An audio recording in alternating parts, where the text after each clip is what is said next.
Buenos días a todos y todas nuevamente y pues bienvenidos al tercer día de nuestro evento Perú Sostenible, el principal foro de sostenibilidad del Perú.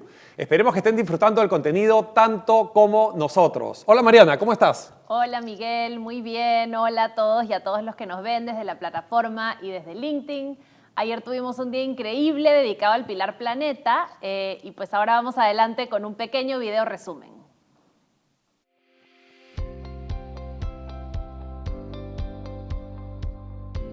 El día de hoy buscaremos continuar aprendiendo de qué manera como empresarios, colaboradores y ciudadanos y ciudadanas podemos cuidar nuestro único hogar, el planeta Tierra. O declaramos crisis y decimos que es el fin del mundo, o hagamos un esfuerzo para hacer un inventario de todas las oportunidades que tenemos localmente y inspiremos a la gente.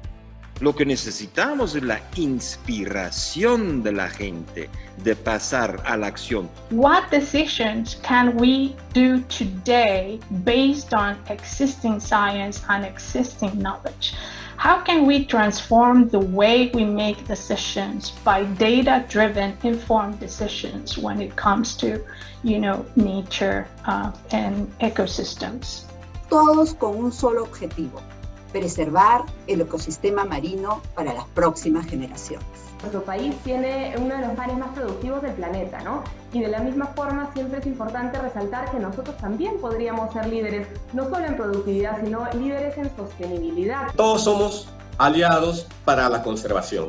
Todos podemos contribuir con un granito de arena para conservar nuestra biodiversidad, nuestro planeta. Todos podemos contribuir desde donde estemos, con lo que podemos hacer. Se calcula que si se destruyesen todos los bosques tropicales del mundo, de los cuales la Amazonía es la mitad, se incrementaría hasta en más de un 1.5 grados la temperatura global. Si el sector privado no se incorpora agresivamente en lo que es carbono, biodiversidad, servicio ecosistémico, no llegamos. Tenemos que trabajarlo en equipo. Todos tienen que involucrarse si queremos realmente tener éxito en proteger nuestros recursos naturales.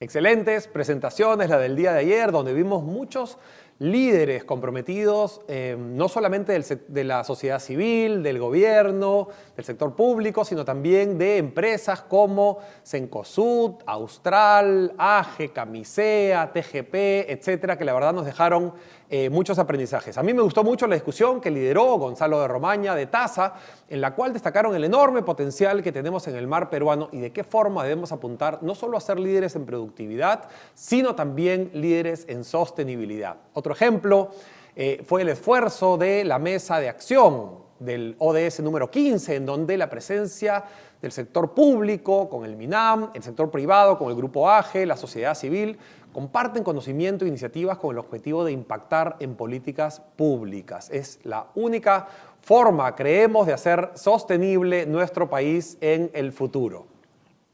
De acuerdo, Miguel. A mí personalmente me encantó la charla con Gunther Pauli y su consejo de no esperar resultados distintos si seguimos haciendo lo mismo de siempre.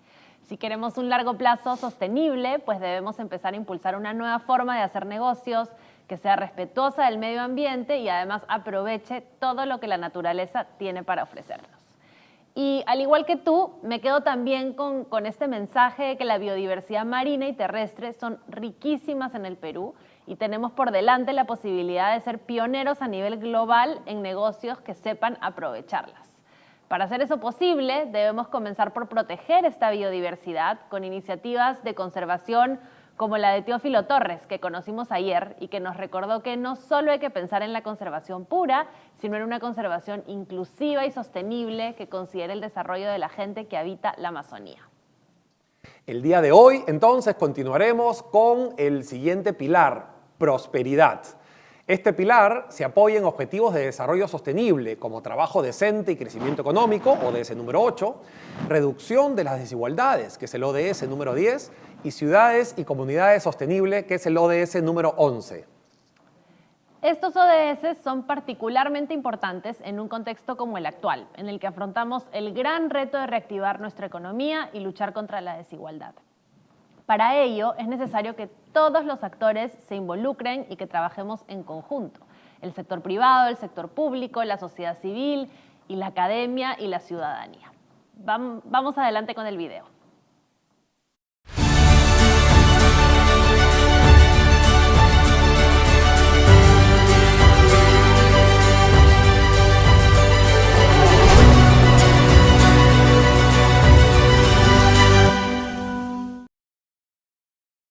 Esperamos entonces que el día de hoy sea un espacio para justamente eso, tender puentes. En un día tan importante y tan, digamos, controversial, por decirlo menos, pues importante que tendamos puentes para generar prosperidad y que nadie se quede atrás. También recordamos que hoy es un día relevante para el país, pues el presidente del Consejo de Ministros solicitará el voto de confianza al Congreso de la República. Estaremos atentos a este suceso también en las siguientes horas. Así es, Miguel. Todos los ciudadanos estamos atentos y esperamos que nuestras autoridades trabajen por el país próspero que necesitamos y merecemos todos los peruanos y peruanas. Y ahora, continuando con nuestro evento, vamos a hacer un repaso de la agenda del día de hoy. Primero nos acompañará Rainer Kattel, profesor en el Institute for Innovation and Public Purpose de la University College of London, en el espacio Generemos Innovación, Creemos Valor, moderado por la ex ministra de Economía y actual directora de proyectos en la ONG Acasus, María Antonieta Alba. Luego tendremos el espacio Reimaginando el Capitalismo con Rebecca Henderson, profesora en el Harvard Business School y escritora de Reimaginando el Capitalismo, cómo las empresas pueden salvar al mundo. A las 11 contaremos con el panel sobre el ODS 8, Trabajo Decente y Crecimiento Económico, con la importante participación de Ganosa, cofundador de Quantum Talent, José Carlos Saavedra, socio economista principal de Apoyo Consultoría, y de Charo Bazán, CEO de Damper. Después, continuaremos con el espacio Sostenibilidad como ventaja competitiva, el rol de las finanzas, con la participación de Mariela Córdoba, gerenta de Desarrollo Comercial y Productos en el Grupo Bolsa de Valores de Lima, y posteriormente tendremos un espacio de orgullo peruano denominado Ciudad Saludable y la Formalización, con la participación de Paola Roldán, directora ejecutiva de Ciudad Saludable. Más tarde, luego de un break para el almuerzo, contaremos con Daniel Yuste, fundador del movimiento Protagonistas del Progreso, para el espacio Protagonistas del Progreso, transformar realidades cotidianas en grandes oportunidades. Finalmente, cerraremos con un taller participativo que promete estar súper bueno, Iluminando el punto ciego del liderazgo, coordinado por el Presencing Institute y conducido por Laura Pastorini, representante de esta organización en América Latina, y Florencia Estrade, directora de League of Entrepreneurs. Nos espera entonces otro gran día en nuestro evento de sostenibilidad. Los invitamos a conectarse a cada espacio que estamos seguros les sumará y aprenderán muchísimo. Si no pueden, ya saben que pues pueden siempre acceder a cada uno de los videos en cualquiera de las plataformas online. Nuestra plataforma, Livestream, YouTube, etc. Los invitamos además a que nos cuenten cómo es que ustedes se comprometerán con cada uno de los pilares: personas, planeta, prosperidad, paz y pactos, dejando sus comentarios en el mural interactivo. Sumemos juntos.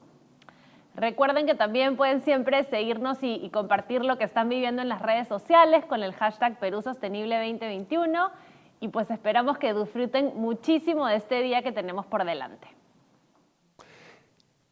Iniciemos para abrir este día de prosperidad con ustedes nuestro primer invitado internacional, Rainer Kattel, profesor y subdirector del Instituto de Innovación y Propósito Público del University College London, junto a María Antonieta Alba, o Tony Alba, actual directora de proyectos en la ONG Acasus, nos presentarán esta valiosa entrevista. Generemos innovación, creemos valor, que abordará la importancia de promover la innovación tanto en el sector privado como en el sector público, siendo esta la clave para la creación de valor.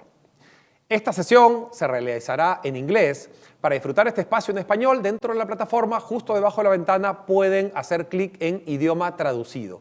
Iniciemos entonces este siguiente espacio. Bienvenidos.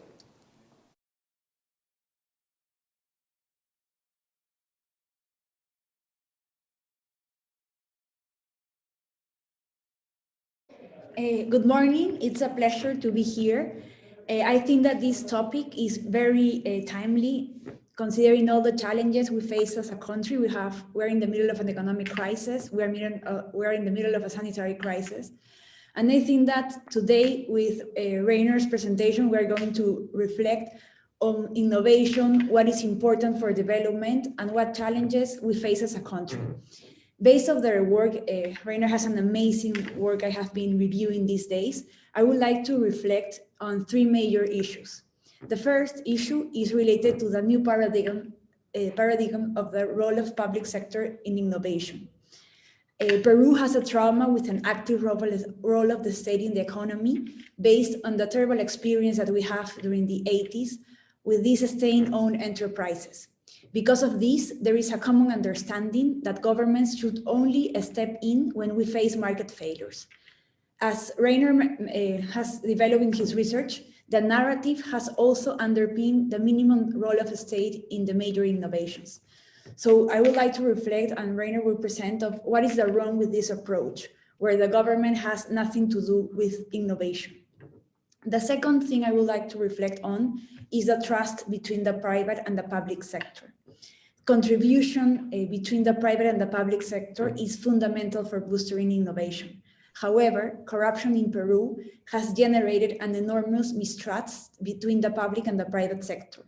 What's worsened the situation is the fact that the agencies that administer justice, like the prosecutor, have always a preconception that whenever there is a public servant and a member of the private sector, there is some sort of corruption. They are negotiating things for their private interest. In fact, when I was ministered, I faced many situations during the COVID-19 where public servants were reluctant to have meetings with the private sector because of fear. On the other hand, many people from the private sector think that public sector servants are really mediocre professionals. They do not consider sometimes the enormous challenges we have to face in day-to-day for the service delivery. We have political challenges, we have operational challenges. So I would like to reflect on how we build trust. To get Peru to develop our country, we really need to advocate for a good relation between the private and the public sector, how they co-create and shape markets. So I would like the second reflection about this trust between the private and the public sector. And the third issue, it's related in my professional experience as a public servant. Innovation requires lots of experimentation, and which definitely brings failure. But governments, in face of failure, they face two challenges. First, political consequences of failure, and second, legal consequences for a public servant, for instance, when failure is related to the use of public resources. So how can we deal with this apparent contradiction? What is the kind of public service we need to build in our country to boost our innovation? Thank you very much. And Rainer, the floor is on you. Yeah, thank you so much, Tony, for this excellent introduction. Of course, I think you summarized so well the key questions not only Peru is facing, but many countries, if not all countries in the world, are facing. So I think these are really fundamental issues. And I would like to start by thanking, of course, also the organizers for inviting me here today. And it seems like a really exciting conference. And yeah, so as Tony mentioned, I will talk about the state and innovation. So this is my topic today. I'll take around half an hour, hopefully a bit less, so we have more time to discuss with you, the viewers, but also with Tony, specifically perhaps that issues are relevant and to your context as well. So as I said, I will look at this uneasy relationship, if you will, between the state development or prosperity, as that is the topic of the day, and innovation. So, and of course, we are coming out of, or we're not yet out of COVID, but we have been dealing with this global pandemic, this shock to our systems for a number of months now. And I think this has really shown us that this relationship between the state and innovation is really a relevant question to be asked. And of course, this is why I would also start with the first sort of statement. I think is really that what we're looking at in terms of lessons from COVID And the first key lesson is that in order for governments to have this agility to respond to crises, they need to be engaging in long-term investment in terms of building up capacities and capabilities. For instance, in investments in health systems, but also in R&D, of course, because none of the vaccines would have been possible without long-term investments into research and development, of course. But also, as Tony mentioned, in civil service, so building up competent civil service is something that will be really relevant, not only during times of peace, but also in times of crisis, and as pandemic has shown, but also in terms of digital infrastructure, for instance, that has shown to be really important. So this idea that governments need to invest into long-term capacities, and disables governments to be dynamic and responds to crises, but also markets and changing around them. And so this is a brief report we did together with the UNDP that looks at really global lessons from COVID, and this is sort of the main lesson. And of course, you can argue that in many ways, we are now what we can call in this long now, in a sense that the pandemic can be seen as this dress rehearsal for the climate emergency, where governments are tasked with a similar question or similar tasks in terms of needing to react to immediate crises. And this is a picture from Greece from this summer, where people have to be evacuated from islands because the islands were literally burning. And so, of course, governments need to, again, have these dynamic capabilities to react to this crisis. But of course, nobody will change climate emergency in a day. So you need to have a long-term investment into decarbonizing energy, decarbonizing industry, looking into food systems, waste systems, all that, agriculture, everything is in play because of climate emergency, but also everything is long-term and now as well. So the long now, I think, is a really key challenge for governments in terms of innovation. So innovation is something that should happen, or we should look at from an everyday perspective, but also from a very, very long-term perspective as well. This is, I think, that we can learn. And of course, if you go back and look at this, as Antonio already mentioned, this idea of government playing an enormously important role in innovation, of course, has been made famous by my very good friend and colleague from UCL, Mariana Mazzucato, and her book, Entrepreneurial State. And she, of course, showed that if many of you are probably watching this conference either on your phone or your computers, a lot of stuff in your computers actually comes off a long-term investment by various government agencies in US, Europe, across the board, really. And that's made your iPhone or your computer smart. So it's a long-term investment into technology and science and innovation by governments. And of course, then also what's really relevant for all countries, again, is this idea of collaboration between private sector and the public sector. So it's not only the government leading the way, but it's really also about where do we and how do we actually cooperate with the private sector as well. And so on the other hand, of course, I come myself from Estonia originally, and it's really interesting to look, for instance, at the origins of Skype as well. I mean, I'm sure many of you have used Skype before. You know Skype very well. It's one of those online platforms that have been around for almost two decades by now.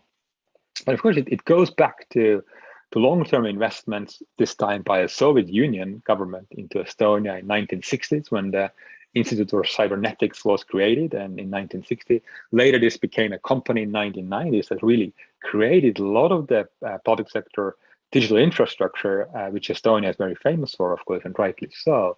So it's a very long-term infrastructure being built and capabilities being built by government. But it's also played an enormous role in the development of Skype by Estonian engineers and that work together with the Scandinavian managers. And this is what Skype became. It became an enormously important company, was sold for billions, and of course laid a really big foundation for the startup scene in Estonia.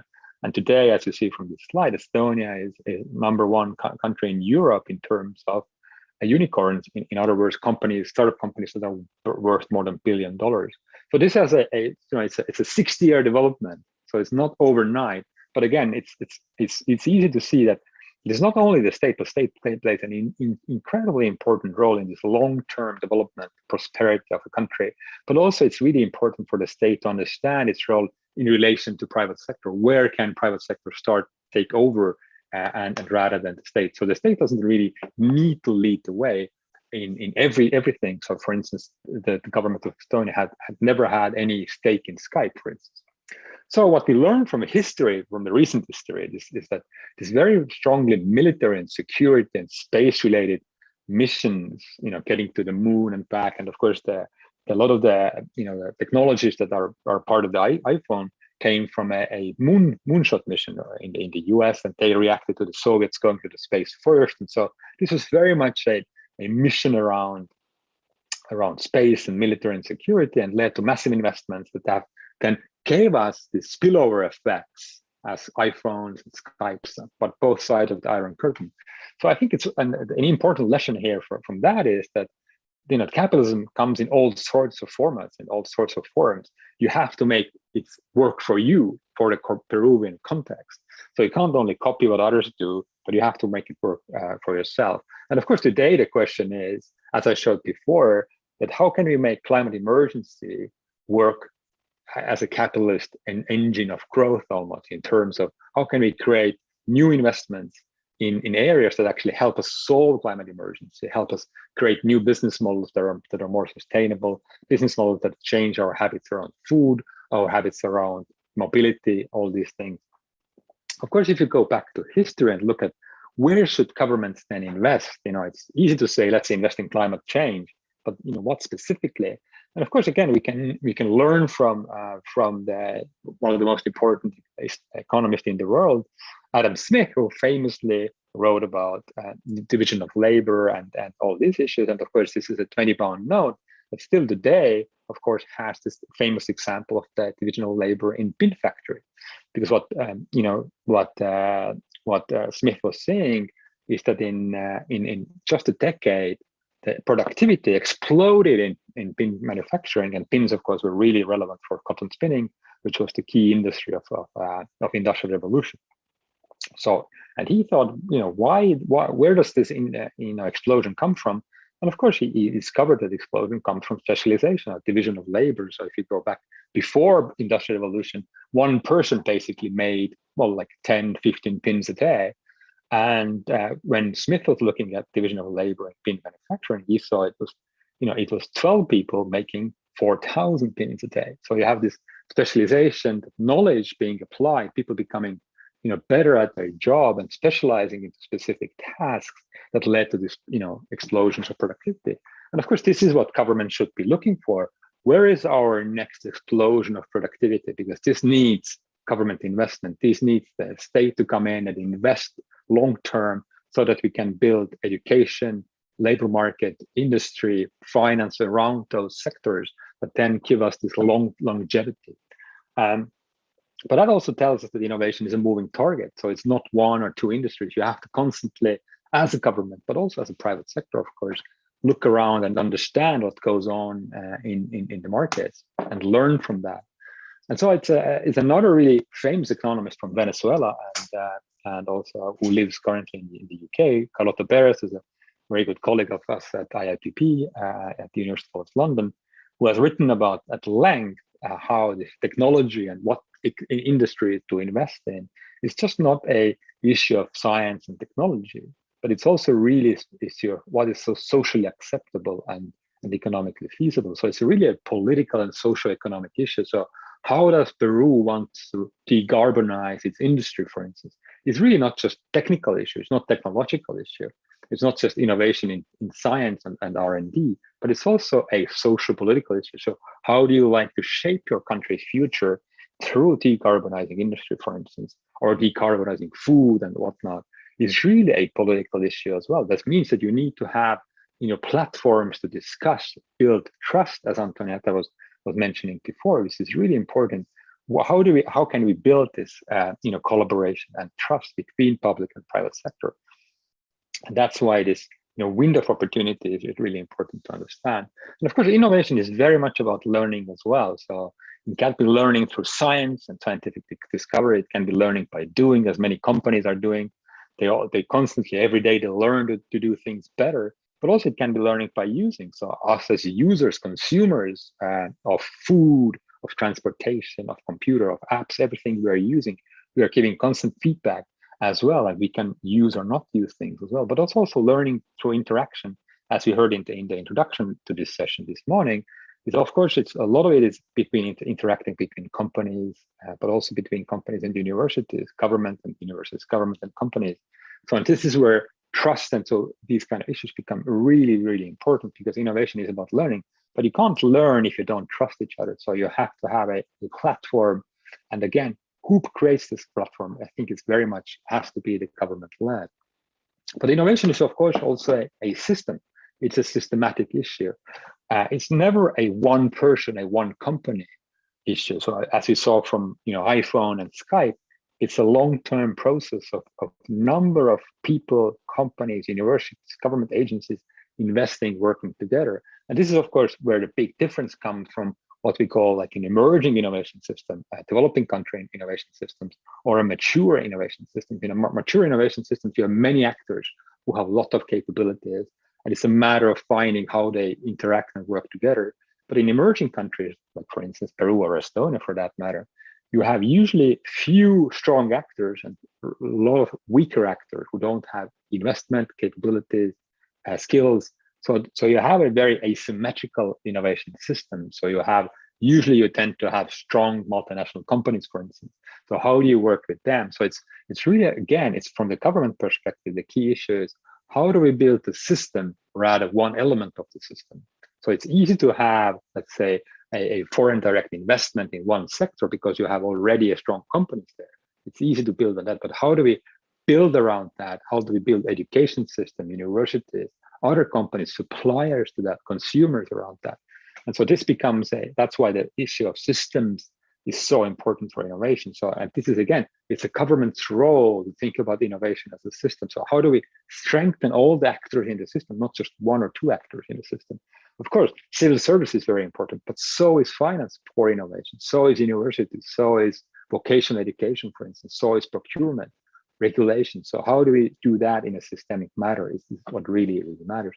And of course, as mentioned by Tony already, many countries had a very rough time in 1980s and 1990s, what we call the Washington Consensus, and or what I call today is the paranoid state, where many governments were faced with this idea that they need to privatize, they need to give private sector a lot of the power, and the governments should withdraw from the economy to liberalize trade relations, all the other relations as well.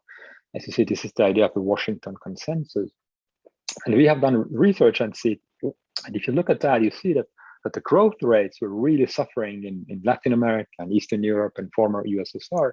And of course, the only countries that really didn't suffer were the Asian economies that really didn't follow the Washington Consensus policies. They retained a very strong state, forward and future-looking government that was able, that's why also to work together with private companies.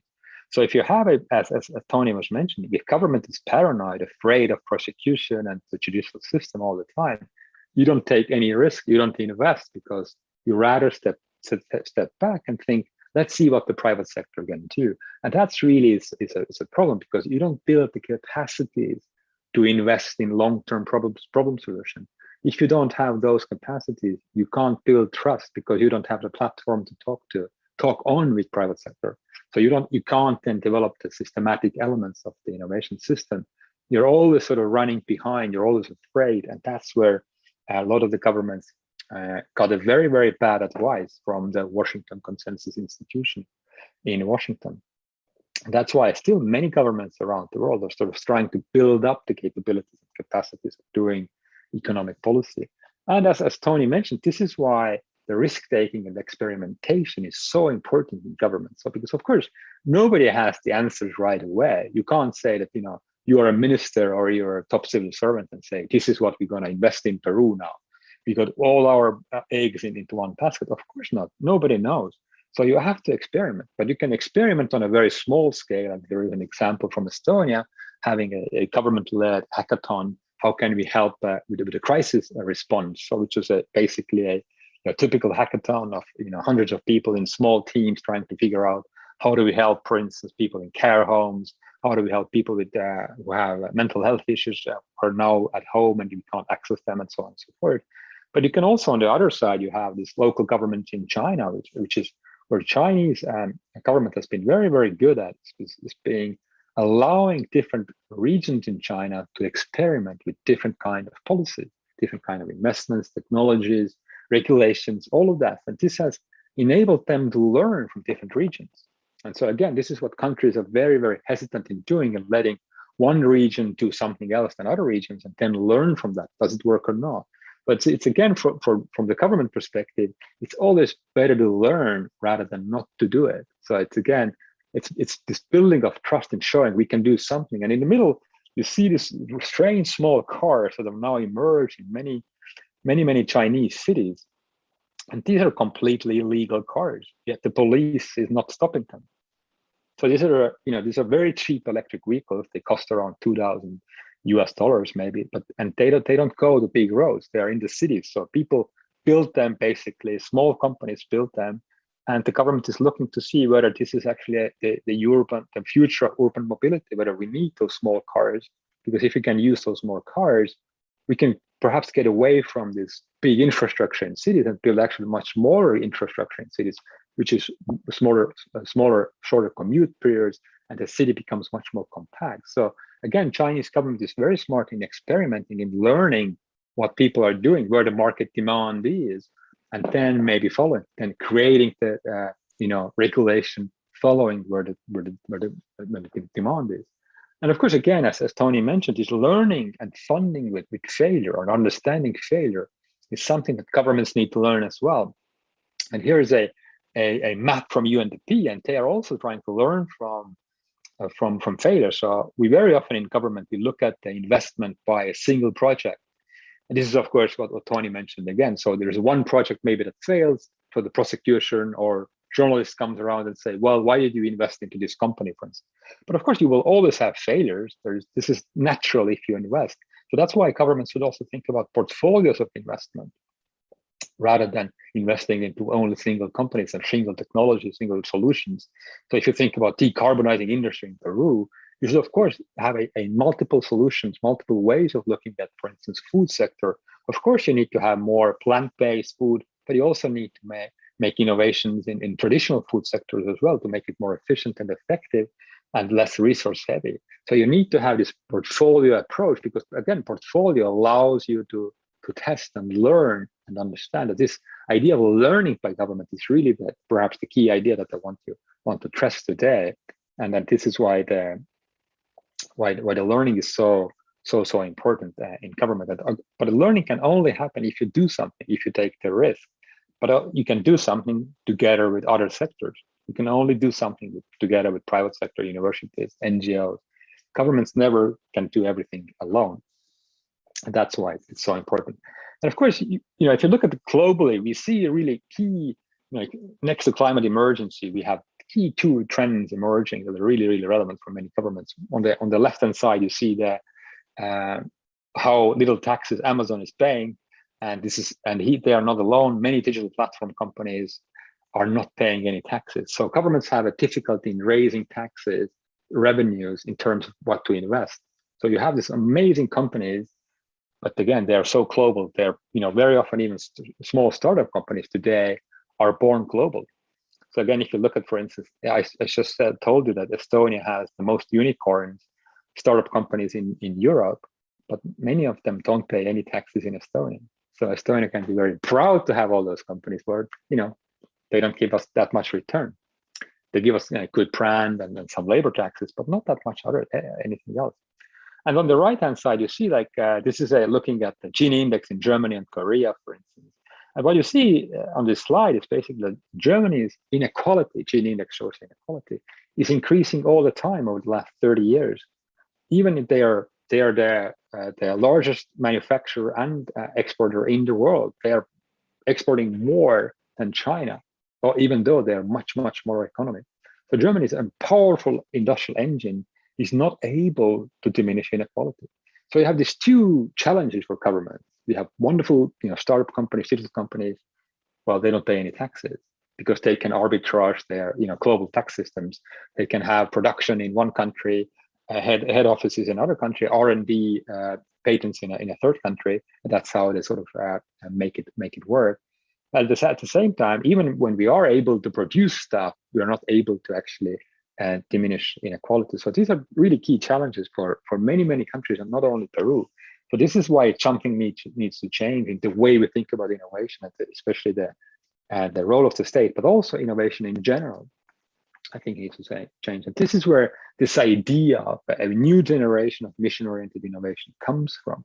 And it's not only about governments. Of course, on the left-hand side, you see a key report by European Union, as written by Mariana Mazzucato, but the European Union really took it to at the core of its R&D policy over the next 10 years, this idea of mission-oriented research. And in a moment, I will show you more details. But in the middle of the screen, you see also X Prize, which is a privately funded prize for space technology. So it's really a challenge prize for companies who can solve space challenges. And at the lower hand of the screen, you see a Nesta, which is an innovation foundation, again, a private organization in the UK. And they are funding a lot of innovation, and they are really looking at not technologies, but missions to solve, like a fairer start to life, or a healthy life, or a sustainable future. So it's really about, how can we make sure that every child has an equal start to life in UK? So this is a private foundation looking at it. And on the right-hand side, you see Boston Consulting Company, which is a private company, which is one of the largest consulting companies in the world. And they are asking as well, how can business provide better societal value? So it's not only about governments thinking about these missions and future investments, but it's everybody is now realizing we can't just go on as we did in 1990s and 2000, which was very much about growth, about me getting more, or my company getting more, my government getting more. But now we have to actually think about, actually tackle those challenges. And it's really, in terms of policy, it is really very much about radically reframing of what the policy problems even are. We are so used to thinking about policy problems in terms of silos: health, education, transportation, trade, whatever. But now I think we have to think about them as, how do we cross-cutting selling challenges? And here is an example from Sweden. And the way they sort of thought about it is, if you go now after this session and have a tea or your morning coffee, this example is with tea, so you should better have tea, because it's about the tea bag as an example. So if you want this tea bag to be produced in Peru and be sustainable, you have to really re-engineer the entire system around tea bag, from the, where the electricity comes from, to transportation systems, to waste management. So if you want your tea to be sustainable and produced in Peru, after this morning session, you have to innovate, reimagine the entire system around production of tea. But this goes for food and everything like that. And of course, in many countries, like for instance, in this case, Sweden, a lot of the carbon is actually produced in the food system, because food is, it comes from agriculture, transportation, to waste and all that. So the food production is a major source of carbon. And so, for instance, the Swedish government has come up with a mission around healthy food in schools. So if you want to provide healthy local food, we have to reinvent the entire innovation system. So it's not only about one or two companies, but it's really about the entire systematic innovation around those sectors. And I think it's a very healthy and interesting way of looking at the role and the relationship between government and innovation, government and private sector, because it requires government to be able to work with everybody in the food production system. And this is the example, as I mentioned, from the European Union. So European Union is very much looking at the variety of missions. So it's not only about the health, but it's also about cities, it's about cancer, it's about health and food, but also, for instance, adaptation. That means that just transition in regions like mining regions and industrial regions. How can they transform themselves into more sustainable regions? But of course, also in the context of emerging economies like Peru, we have to ask, what does it mean to have missions or think about missions? And I think it's a very recent report by UNIDO, United Nations Industrial Industrial Development Organization, excuse me. And they have shown how it is, a lot of the sustainable development goals around consumption, clean water, decent work, quality of education, have all to do with industrialization. So you still have to find those, Adam Smith production, explosion of productivity in industry. because industry generates jobs, companies, new opportunities for new companies to come. So you have to think about, the industrial policy as it comes back, or how does it come back around missions, and what are the missions that Peru can look at. And there's a really interesting report by the IDB around the age of missions in Latin American context. So they have looked at how can we apply this new concept of innovation. And this is really a very interesting report. They have come up with 6 examples around Latin America. Peru is not among them, but I'm sure, hopefully, Peru soon will be among these examples as well. But this is an interesting sample of cases of mission-oriented innovation in Latin American context, where some of them are very much focused on resources and techno-economic challenges like around mining or other issues like that. But also some of them are very much around socio-economic or environmental challenges, for instance, like the diabetes in Mexico. So it's really, again, how do we get a lot of actors to work together around the same problem? So how do we build trust to work together? What are the competencies and capabilities that we need for that? And how do we invest in long term into this? And so here's an example from Chile, which is really, how do we reimagine mining as a sustainable and inclusive mining?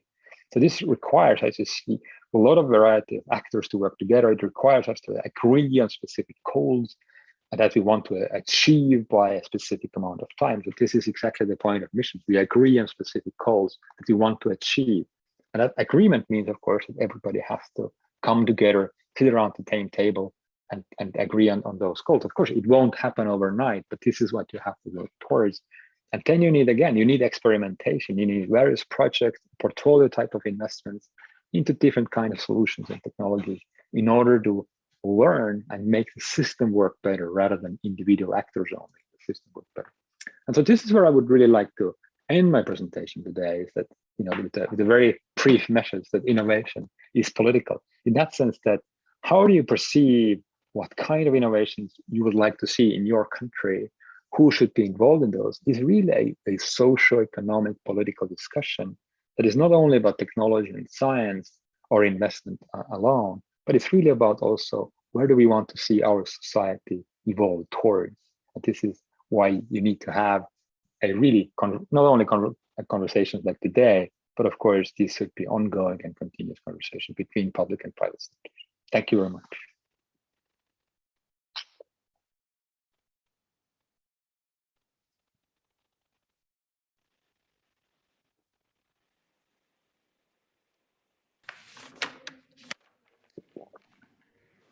Thank you, Rainer. It was really, really interesting, your presentation. I wanted to reflect in a couple of issues.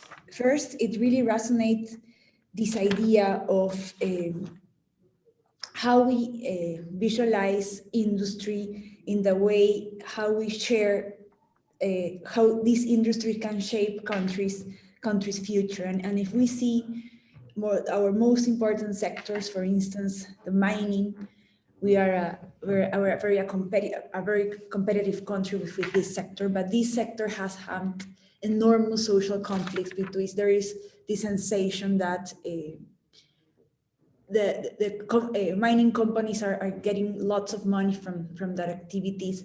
They are damaging the environment, and really the way, because of all the inefficiencies that we have in the Peruvian government, the idea is that economic activity generates revenues, and these revenues funds the public budget, who is able of executing and doing investments in the benefit for citizens. In the case of in the Peruvian case, we have lots of inefficiencies and very low quality of expenditure. So this circle where economic activity brings better opportunities to people is not our case. So I think that mining is an industry that we really need to follow a little bit what Chile maybe is doing, about thinking about how mining can really contribute and how we can have a mission over what we want from mining to shape our country. The other sector that was our country has become very competitive, and I think with a huge collaboration between the public and the private sector is agro-export. in 30 years, we have become the first exporters of arándanos or of avocados, of quinoa. And this is a very important example of how the government did investments in irrigation projects, generated some legal framework, taxes, incentives, and a lot of things. And really, when you see numbers, this aggregate boom of the agro-exporters has really improved.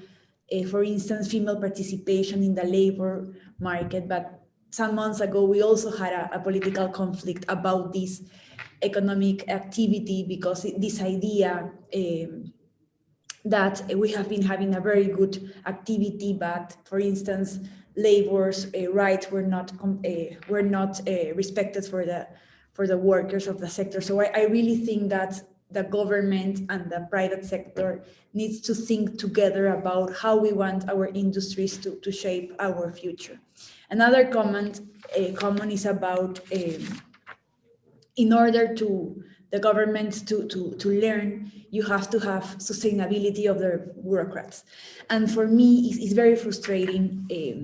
Myself, I was a public servant. That is my mission in life. I was trained for that. But there, every time we have a new government, there's this idea that because the government wins election, they can put what they want, who they want in power, and they don't. And I think that the country has not realized yet that we need a bureaucracy like in the high level positions, people that is always there. Of course, you can understand that during a new election, the new government can have their own priorities, but you still have to have public servants that protect the public interest, sometimes from the politicians also that are there.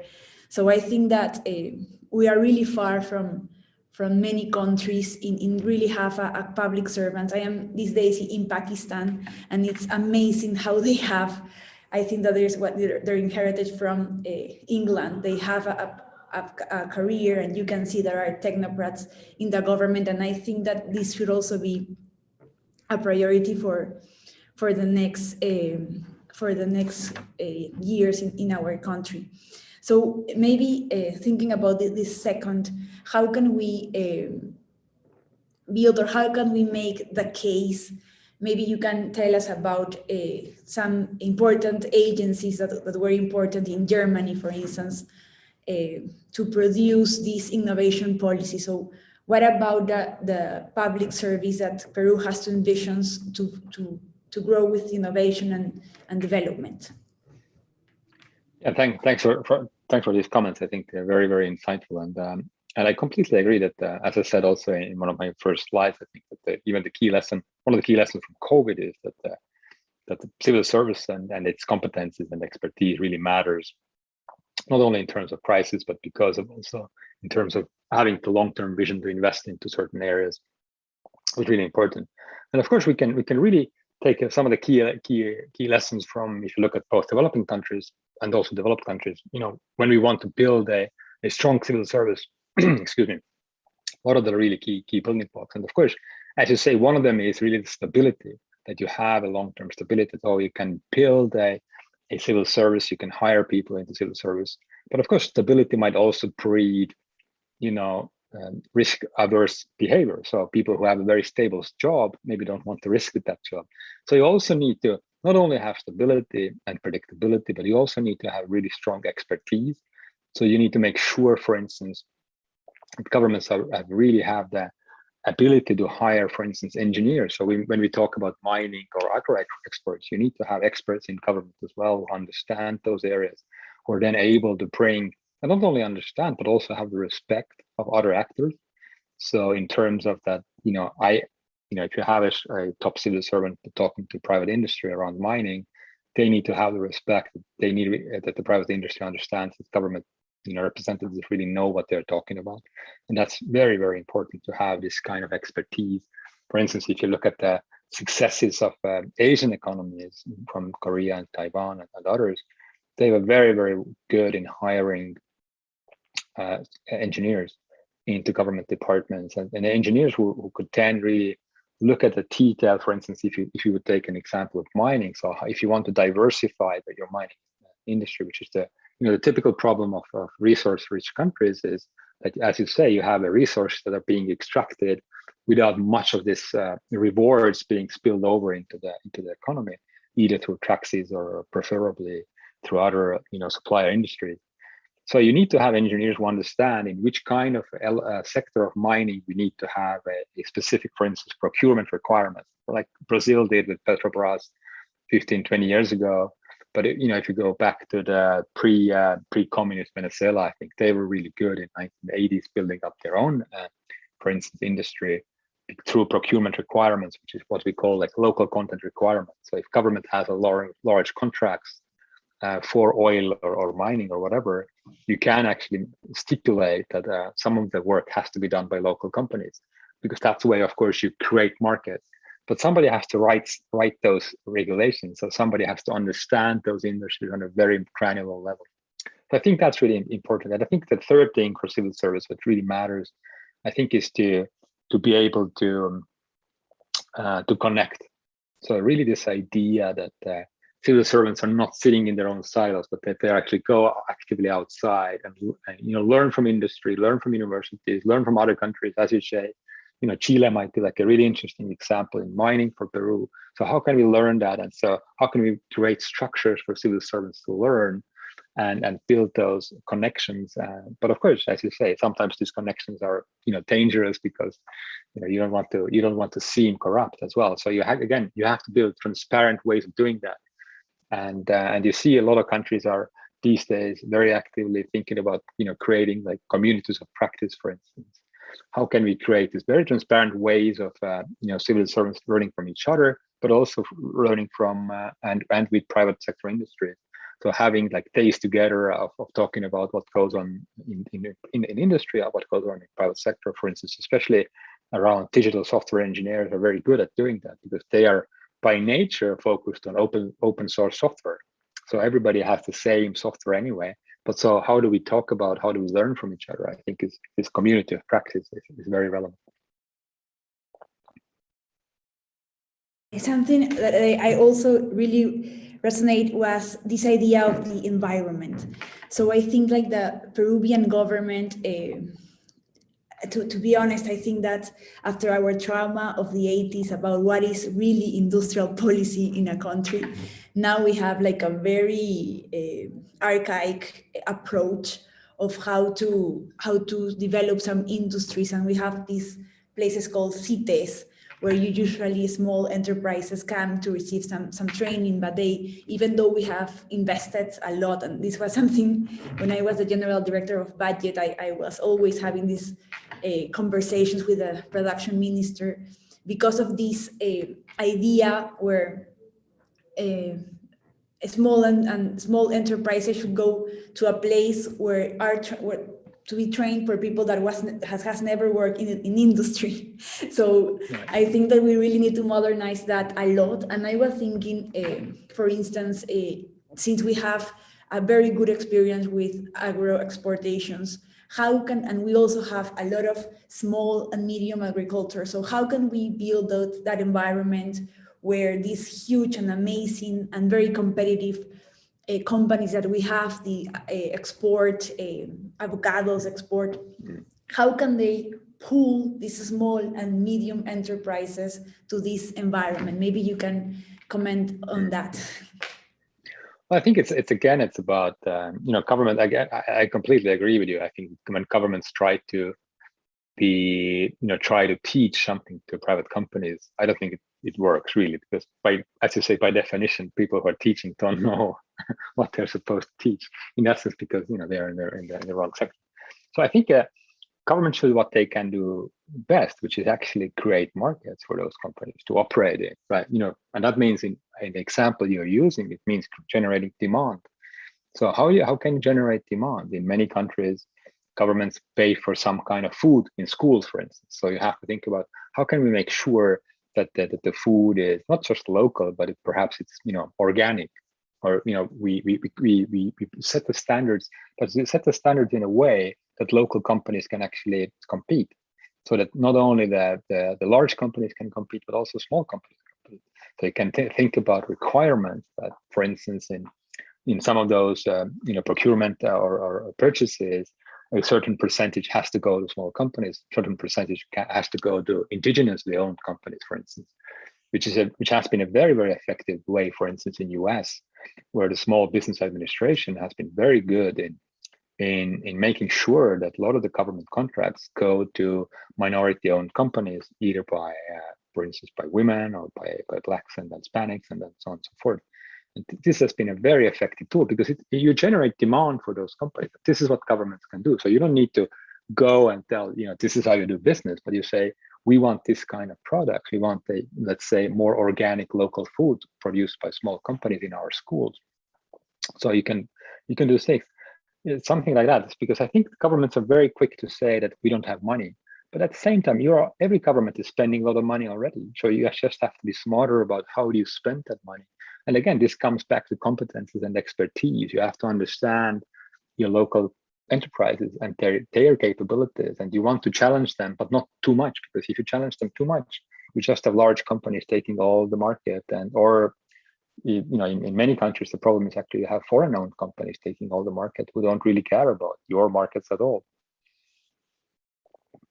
Yes, I think that we have some experience. I really think that a procurement process can be a very ineffective way to foster some small and medium enterprises. When we had to build for the COVID-19 temporary hospitals, we have an important amount SMEs, Metal Mecánica. I don't know how to say that in English.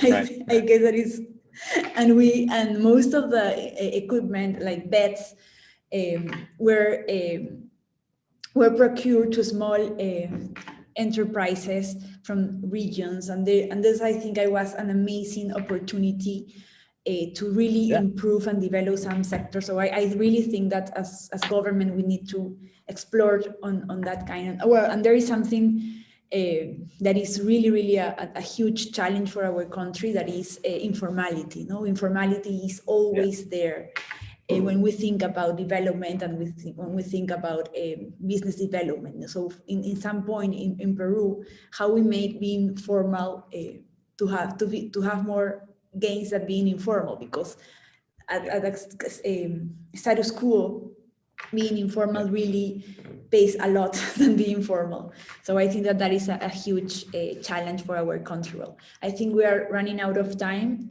Thank you very much. I hope for me, I invite you to read, I invite all the people that is here to read the amazing job the Institute for Innovation and Public Purpose is doing. I really was very motivated about Mariana Mazzucato's book and how you are also trying to generate this new approach where innovation requires collaboration between the public and the private sector, and how should be framed and focus the developments of these new sectors. I really like that Peruvians, I think that our objective for the next years, and this is also considering the political crisis, economic crisis, is how Peruvians want to shape our future. I think that I really like that part, and I think that is really is in a nutshell what are the challenges for the next year for our country. Thank you very much. Thanks so much, Tony, for this wonderful conversation. And thanks everybody for listening. Thank you so much, Rainer and Tony. You've summarized a great presentation and a great conversation about innovation from the public sector. In our country, as Tony mentioned, we're far behind those examples that you mentioned, but I have to highlight one example of innovation during the crisis. And Tony led the government-sponsored program Reactiva, which saved approximately 500,000 companies in Peru through a very creative and innovative lending program, government sponsors, that it's still helping us going through the crisis. So that's also a great example of innovation, probably, unfortunately, one of the few ones that we've had in the last few years. Thank you, Tony. Great to see you again. Thank you, Rainer. Muchas gracias. Tony y Reiner, por este extraordinario espacio y esta extraordinaria conversación que ojalá pueda inspirar a muchas personas del sector público a sumarse también a hacer innovación sistémica, dado que es como decía Reiner, un objetivo que se va moviendo todo el tiempo y entonces debe ser estructural y sistémica para generar impacto en nuestra sociedad. Con eso cerramos el espacio y no se pierdan ahora el siguiente espacio, Reimaginando el Capitalismo, con Rebecca Henderson. Además, nos acompañarán también, nos pueden acompañar también por la plataforma. Y nada, después del break los dejo con Mariana para ese siguiente espacio. Muchas gracias a todos.